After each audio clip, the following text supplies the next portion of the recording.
की लड़ाई पे तो हम लोग आएंगे, लेकिन अभी हाल ही में सदाभाऊ जो हैं बीजेपी के नेता, उन्होंने एक बहुत बड़ा बयान शरद पवार साहब को लेकर दिया और आपने उस पर कहा भी कि वो आज भी हमारे नेता हैं। मैं चाहूंगी सबसे पहला रिएक्शन आपका उस पर। वो एकदम एकदम गलत बयान है। ऐसे बयान बिल्कुल किसी ने भी नहीं करना चाहिए। हमारे महाराष्ट्र की संस्कृति अलग है। हमारे महाराष्ट्र में पहली दफा महाराष्ट्र की निर्मित होने के बाद यशवंतराव चौहान साहब चीफ मिनिस्टर बने 1960 में, और तब से उन्होंने कैसा अपोजिशन के साथ बर्ताव करना चाहिए, कैसे लोगों के साथ मिलना चाहिए, कैसा स्टेटमेंट होना चाहिए, इसके बारे में हमेशा उन्होंने बहुत अच्छी तरह से सबको सिखाया है और उसी हिसाब से सबने आगे जाना चाहिए। लेकिन उन्होंने कल इतना गलत बयान किया, मैंने तुरंत, मुझे बयान जब किसी ने कहा कि ऐसा बयान उन्होंने किया है, वो पता चलने के बाद मैं एयरपोर्ट में था, मुझे वहाँ देवेंद्र जी भी मिले। देवेंद्र जी को भी मैंने बताया ये गलत बयान है, ऐसा बयान पवार साहब के खिलाफ तो करना नहीं चाहिए, लेकिन दूसरे भी कोई लीडरों के बारे में ऐसा बयान नहीं होना चाहिए, ये गलत है, लोगों को ये बिल्कुल पसंद नहीं है। और फिर मैंने तुरंत ट्वीट भी किया और उसके बाद मैंने उनको भी फोन किया कि ये मुझे बिल्कुल मंजूर नहीं है, आपने साहब का आगे नाम भी लेने की जरूरत नहीं है।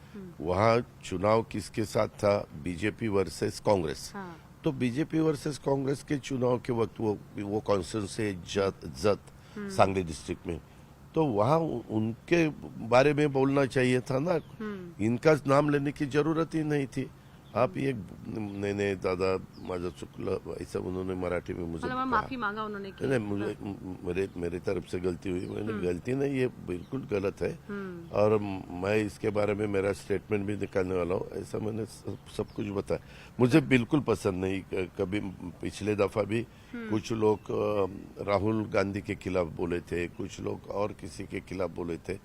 आप विचारधारा के बारे में बोलो ना, आपकी विचारधारा क्या है, उनकी विचारधारा क्या है, आपका काम करने का क्या इरादा है, आपका आगे का विजन क्या है, वो काम करते वक्त उन्होंने क्या गलतियां की है, वो लोगों को बताओ कि ये गलतियां हुई है। हम अगर रूलिंग पार्टी में आ जाएंगे तो हम ये ऐसे ऐसे सब काम करके दिखाएंगे, ऐसी गलतियां महाराष्ट्र के बारे में नहीं करेंगे, ऐसा ठीक है। लेकिन ये इंडिविजुअल किसी के बारे में इसे बोलना बिल्कुल गलत है। पवार साहब भी आपकी तारीफ कर रहे हैं, लेकिन वो कह रहे हैं अब नए पवार के पास सीट जानी चाहिए, इसलिए हम लोग योगेंद्र पवार को लाए हैं। बराबर है, वो उनको जो भी कहना है वो उनका अधिकार है, वो उनके हिसाब से सोचते हैं, हम हमारे हिसाब से सोचते हैं।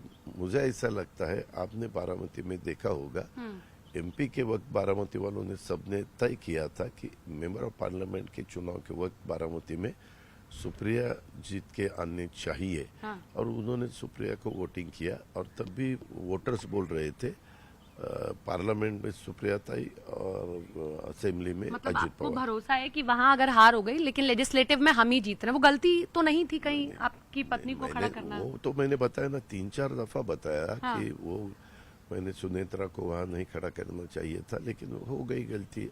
जो आदमी काम करता है वो ही गलती करता है, जो काम नहीं करता है इसको गलती है। ठीक है ना, मैंने आज नहीं, मैंने 2-3-4 दफा बताया कि ठीक है मेरे तरफ से वो नहीं होना चाहिए था, लेकिन हुआ। इसमें एक चीज और जोड़ती हूँ, जितनी बार आप बारामती से चुनाव लड़े, सामने वाले की डिपॉजिट तक चली गई, मतलब जमानत तक जब्त हो गई। पिछले दफा हुआ। हाँ, मतलब मुझे ये पता चला कि जमानत तक जब्त हो गई। इस बार तो योगेंद्र पवार सामने चाहेंगे उनकी भी जमानत जब्त हो जाए। कोई बात नहीं, मिलने आएंगे तो समझा दीजिएगा, कोई बात नहीं, तो घर का मामला था।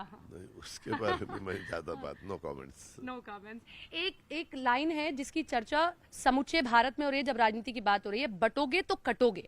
प्रधानमंत्री इस पर बात करते हैं, इसके बाद में आरएसएस इस पर बात करता है, योगी आदित्यनाथ लगातार इनको कह रहे हैं। आप मानते हैं कि बटोगे तो कटोगे महाराष्ट्र की राजनीति में भी उतना मुखर होकर आ रहा है? हमारे महाराष्ट्र में ऐसी राजनीति बिल्कुल नहीं चलती। हमारे महाराष्ट्र में शिव शाहू फुले अम्बेडकर, शिव यानी युगपुरुष छत्रपति शिवाजी महाराज, राजर्षि शाहू महाराज, महात्मा ज्योतिराव फुले और डॉक्टर बाबा साहेब अम्बेडकर, इनका नाम हम लेते। शिव शाहू फुले अम्बेडकर की विचारधाराओं से हमारा महाराष्ट्र चलता है। आपने अलग अलग स्टेट की राजनीति अलग अलग तरह से देखी है, हमारे महाराष्ट्र की राजनीति बहुत अलग है। आप एक में 1960 को महाराष्ट्र बना, तो तब से करीबन अभी 40 और ये 33 इतने साल हो गए।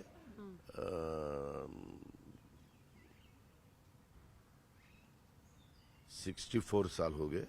तो हमारे महाराष्ट्र में ऐसा बिल्कुल नहीं चलता, ये बाकी जगह चलता will होगा। not work in महाराष्ट्र, बटोगे तो कटोगे, ऐसा कुछ है भी नहीं। मुझे महाराष्ट्र के वोटरों का अनुभव है, वो ऐसे राजनीति को ज्यादा महत्व नहीं देते। है शरद दादा, शिवसेना में जब शिवसेना की दो फाड़ हुए तो एक लड़ाई है कि असली शिवसेना कौन सी और नकली शिवसेना कौन सी, दोनों एक दूसरे को लगातार टारगेट करते हैं, समर्थक भी आमने सामने आ जाते हैं। क्या एनसीपी में भी ऐसी लड़ाई है कि पवार साहब की असली एनसीपी है या जो आपके साथ समर्थक है वो असली एनसीपी है, और इस ये चुनाव तय करेगा कि असली एनसीपी नहीं, ऐसा नहीं है। पवार साहब ने उस दिन बारामती में कहा, उनकी 5 सभा थी, 5 जगह वो पब्लिक मीटिंग लेने वाले थे कि मैं अभी रिटायर के बारे में ऐसा कुछ उन्होंने बोला कि मैं अब कोई चुनाव नहीं लड़ूंगा। तो वो तो उन्होंने बताया है। अभी आपको पता है कि वो अगर चुनाव नहीं लड़ेंगे तो वो पार्टी आगे कौन देखेंगे, वो भी सोचना पड़ेगा ना। अच्छा, आप देखो, इनडायरेक्टली आप कह रहे हैं वो पार्टी वैसा नहीं, इनडायरेक्टली मैंने वैसा कुछ नहीं कहा। मैंने कहा कि वो पार्टी कोई तो लीडर पार्टी आगे लेके जाने के लिए लगता है। इतने सालों से राष्ट्रवादी कांग्रेस पार्टी जब से बनी तब से पवार साहब एज अ प्रेसिडेंट के नाते उसका प्रतिनिधित्व नेतृत्व कर रहे थे, और उसके बाद जो भी पॉलिटिक्स हुआ वो आपको मालूम है।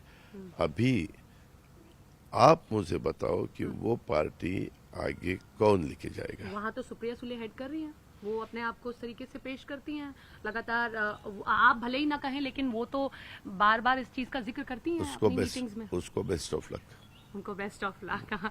52 सीट्स पर आप चुनाव लड़ रहे हैं। राजनीति में महत्वाकांक्षाएं बहुत महत्वपूर्ण है। 55 करेक्ट कर दूं मैं, 55। राजनीति में महत्वाकांक्षाएं बड़ी महत्वपूर्ण होती हैं। कोई ऐसी महत्वाकांक्षा है कि इस बार चाबी अगर हमारे पास हुई तो डेप्यूटी सीएम से ऊपर जाने की पूरी ख्वाहिश होगी, क्योंकि सपना जी, हर एक अपने अपने जो भी उनका काम कोई भी सेक्टर में काम करते हैं, तो हर एक को लगता है कि अपने को आगे ये मिलना चाहिए, आगे ये मिलना चाहिए। जो इवन क्लार्क रहता है तो उसको भी लगता है कि मुझे प्रमोशन मिलना चाहिए, ऐसा है। अब देखो, किसी के बारे में मैं खाली इनके बारे में नहीं कहता था, और ये होते हुए भी अभी हम उसके बारे में ज्यादा नहीं सोचते। पहले हमें किसी हालत में एनी कॉस्ट महायुति का गवर्नमेंट लाना है, और वो गवर्नमेंट लाने के लिए एकनाथ शिंदे, देवेंद्र जी फडणवीस और अजित पवार और हमारे बाकी साथी, हमारे महायुति के जो पार्टी से घटक पक्ष उसको हम बोलते हैं, वो सब मिलके ये पहला काम करने वाले हैं, और उसके बाद उसका सोचेंगे। क्योंकि क्या होता है, पहले से ही ये ऐसा कुछ स्टेटमेंट हमने निकाला तो उसके ऊपर ही चर्चा शुरू हो जाती है।